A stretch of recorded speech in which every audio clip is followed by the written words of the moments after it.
when Maya's eyes met hers across the conference room. Maya Chen had mastered the art of invisibility in the corporate world.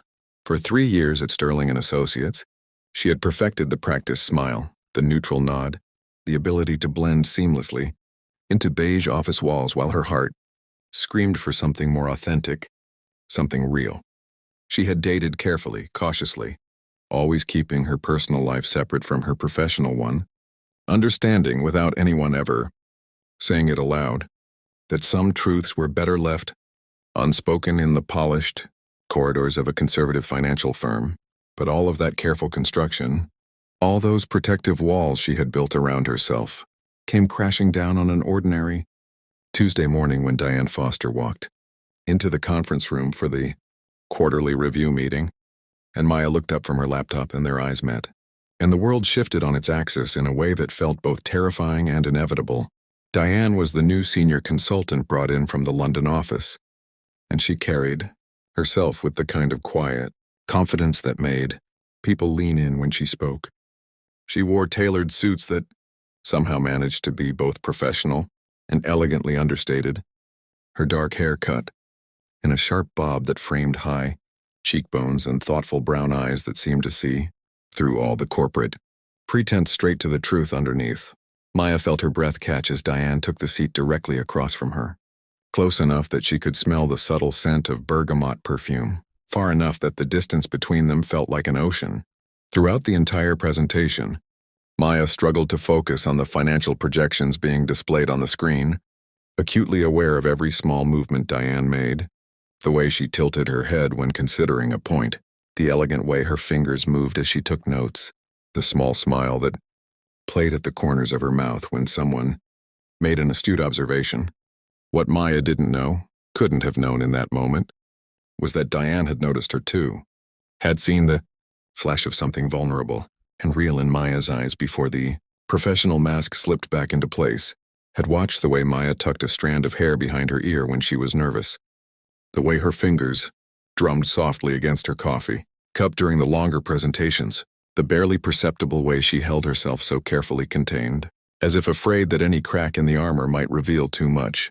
Diane had spent 10 years in London learning to read people, learning to navigate the complicated politics of multinational corporations, and she recognized in Maya something familiar, a kindred spirit perhaps, someone else who was hiding parts of themselves to survive in a world that demanded conformity. The weeks that followed were an exercise in exquisite torture for Maya. She found herself volunteering for projects that would bring her into contact with Diane, while simultaneously feeling guilty for the transparent obviousness of her actions. They began staying late at the office together, ostensibly to work on the merger analysis that had become their shared responsibility, but increasingly, their conversations drifted beyond spreadsheets and market reports into territories, both more dangerous and more honest. Diane spoke carefully about her life in London, mentioning a recent breakup without ever using gendered pronouns, leaving the door open just enough that Maya felt her heart race with possibility. Maya found herself sharing stories from her college years, talking about an ex-girlfriend she usually carefully referred to as a former roommate, testing the waters with a transparency that felt both reckless and necessary. The shift happened gradually, then all at once, the way these things often do. It was late November when they found themselves alone in the office long after midnight, empty coffee cups scattered across the conference table, the city lights glittering through the floor-to-ceiling windows like promises or warnings. They had finished the report hours ago, but neither had made a move to leave, suspended in a bubble of possibility where the normal rules seemed temporarily suspended. Diane had been telling a story about her sister's wedding in Cornwall, describing the white cliffs and the gray ocean, and then she had stopped mid-sentence and looked at Maya with an expression so raw and honest that Maya felt something fundamental crack open inside her chest. Neither of them moved for what felt like an eternity, the air between them charged with everything they hadn't said, everything they couldn't say, not here, not in this building where their careers hung in the balance. Then Diane had reached across the table and placed her hand over Maya's, a touch so gentle it felt like a question, and Maya had turned her palm upward to intertwine their fingers, an answer that changed everything. They were careful at first, maintaining perfect professionalism during office hours, scheduling their meetings in public places outside work, building a life together in stolen moments and secret glances. Maya had never felt more alive and more terrified simultaneously, walking through the office each day knowing that Diane was just floors above her, that they would meet for coffee later, that she had someone who saw her completely and loved her anyway. But the weight of hiding began to take its toll. Every time a colleague asked about weekend plans and Maya had to carefully edit out Diane's presence from her stories. Every time someone made a casually homophobic comment and she had to smile, politely instead of defending the woman she loved. Every time she and Diane had to maintain careful distance in public when all Maya wanted was to reach for her hand, something inside her withered slightly. The crisis came in February, at the company's annual gala held at a 5-star hotel downtown. Diane attended with a male colleague as her plus one, a carefully orchestrated arrangement to deflect questions and maintain appearances. Maya came alone as she usually did, wearing a navy dress that Diane had helped her pick out during a shopping trip the weekend before, when they could be themselves, could laugh and touch and exist in the world as the couple they were in private. Throughout the evening, Maya watched Diane from across the room, saw her smile and make small talk and play the role expected of her, and felt something break inside. She slipped out to the bathroom, locked herself in a stall, and pressed her hands against her eyes to stop the tears, overwhelmed by the unfairness of loving someone so completely and having to pretend that love didn't exist. When she finally emerged, Diane was waiting in the hallway, having followed her with worried eyes. They stood in that elegant corridor with its marble floors and crystal chandeliers, and for the first time since this had started, they had the conversation they had been avoiding. Diane spoke first, her voice steady but her eyes bright with unshed tears, talking about how she had spent a decade hiding who she was, moving from London to New York thinking that distance might make it easier, only to fall completely and irrevocably in love with someone who made her want to stop hiding altogether. Maya listened, her heart breaking and mending simultaneously, and then she spoke her own truth, about the exhaustion of pretending, about the fear that they would lose everything if they were honest, but also about the certainty that she was already losing herself by continuing to hide.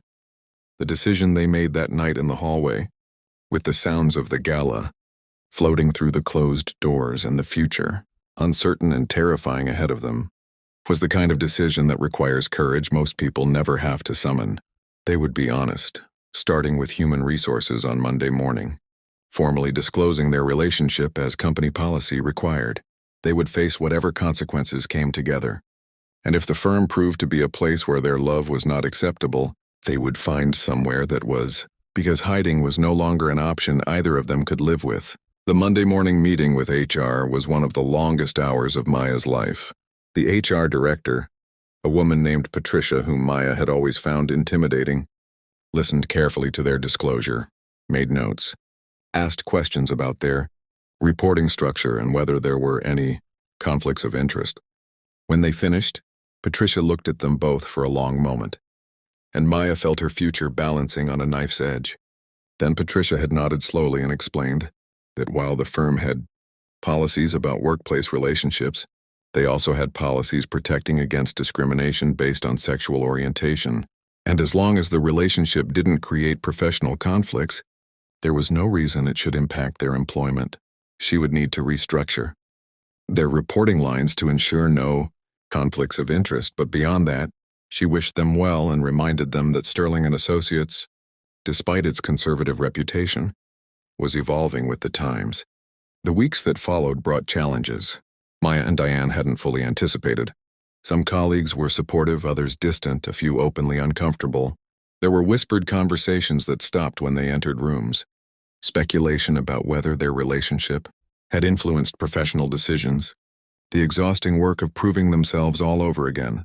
But there were also unexpected allies, senior partners who made a point of including them both in client meetings, younger associates who thanked them quietly for being visible, for making it easier for the next person who would need the courage to be themselves. Most importantly, there was the freedom of walking into the office each morning and not having to hide, of meeting Diane for lunch without elaborate excuses, of existing fully and honestly in all spaces of their lives. 6 months after that February gala, Maya and Diane found themselves on the rooftop of their new shared apartment, looking out over the city as the sun set in brilliant shades of orange and gold. They had both been promoted, Diane to director and Maya to senior analyst, their professional excellence finally separated from the noise of speculation. They had built a life together that existed both in private and in public. And while it hadn't been easy, while there were still challenges and occasional ignorance to navigate, they had found something more valuable than comfort in hiding. They had found authenticity, and each other, and the courage to insist that their love deserved the same space and respect as anyone else's. If this story touched your heart, if it reminded you of your own journey toward authenticity, or gave you hope for a future where love in all its forms is celebrated openly, please take a moment to like this video and share it with someone who needs to hear this message. Every engagement helps stories like Maya and Diane's reach others who are struggling with the courage to be seen. Your support means more than you know, and it helps create the visibility that makes the world a little safer, a little kinder, for everyone who has ever had to hide who they love. Diane turned to Maya as the last light faded from the sky and asked if she had any regrets about that night in the hallway when they decided to stop hiding. Maya thought about all the fear and uncertainty that had come before, about the freedom and difficulty that had come after, about the woman standing beside her who had been worth every hard conversation and uncomfortable moment. She thought about the younger version of herself who had learned to make herself invisible and wondered what that Maya would think seeing where courage had led her. Before we end this story, I want to ask something of you. In the comments below, share just one word that describes what love means to you, or what courage looks like in your life. Just one word from your heart, whether it's hope, truth, freedom, or anything else that resonates with your journey. Let's create a community of understanding and support in the comments, one word at a time. Maya smiled and took Diane's hand, no longer caring who might see, no longer willing to hide something so fundamentally good and real. She looked at the woman who had walked into a conference room and changed her entire world, who had given her the courage to choose authenticity over comfort. And she answered Diane's question with two words that contained everything that mattered. No regrets, she said, and meant it with every fiber of her being. The city lights began to twinkle on around them, each one a small point of brightness in the gathering dark, and Maya thought about all the other people out there, navigating their own journeys toward truth, toward love, toward the courage to be seen. Their story was just one among millions, but it was theirs, lived fully and honestly, and that made all the difference.